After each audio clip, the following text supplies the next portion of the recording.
আপনার প্রচন্ড পিপাসা লেগেছে, আপনি যদি গরম পানি খান তাহলে কি আপনার তৃষ্ণা নিবারণ হবে? হবে না।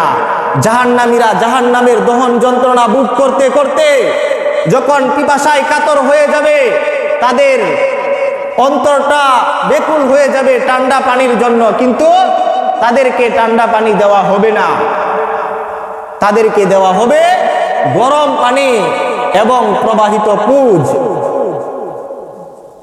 জাযাআও ওয়িফাকা, এটা হবে তাদের কৃতকর্মের পরিপূর্ণ প্রতিদান। কারণ কি?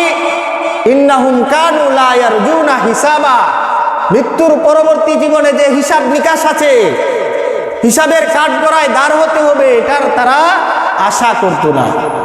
ওয়াকাযযাবু বিআয়াতিনা কিযাবা, তারা আমার আয়াতসমূহকে দৃঢ়ভাবে অস্বীকার করত। কুরআন ও হাদিসের বাণীকে খেলার ছলে তারা উড়িয়ে দিত।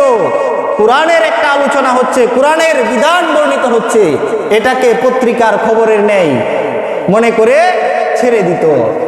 না, কুরআন হাদিস এরকম না।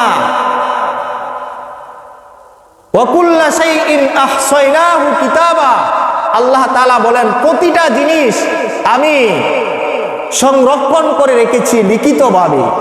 আমি যা করতেছি, আমি যা বলতেছি, সব কিছু রেকর্ড হচ্ছে।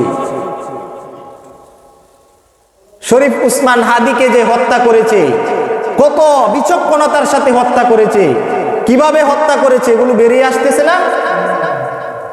আমি আপনি যে যা কিছু করতেছি এগুলো বের হয়ে আসবে।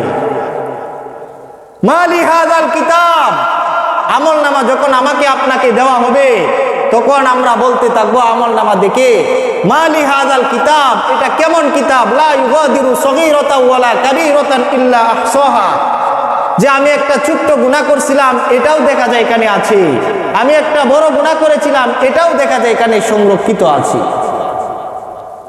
আমার আপনার আমলনামায় আমি যা কিছু করি, রাতের আধারে করি, আলুতে করি, অন্ধকারে করি, গোপনে করি, সাথী সঙ্গী নিয়ে করি, সব কিছুই রেকর্ড হচ্ছে।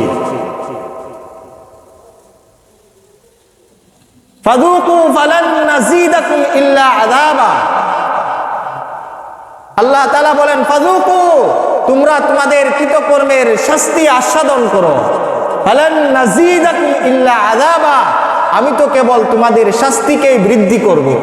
আল্লাহ তাআলা কমতি করবেন না, ওইখানে কোনো দয়া নেই।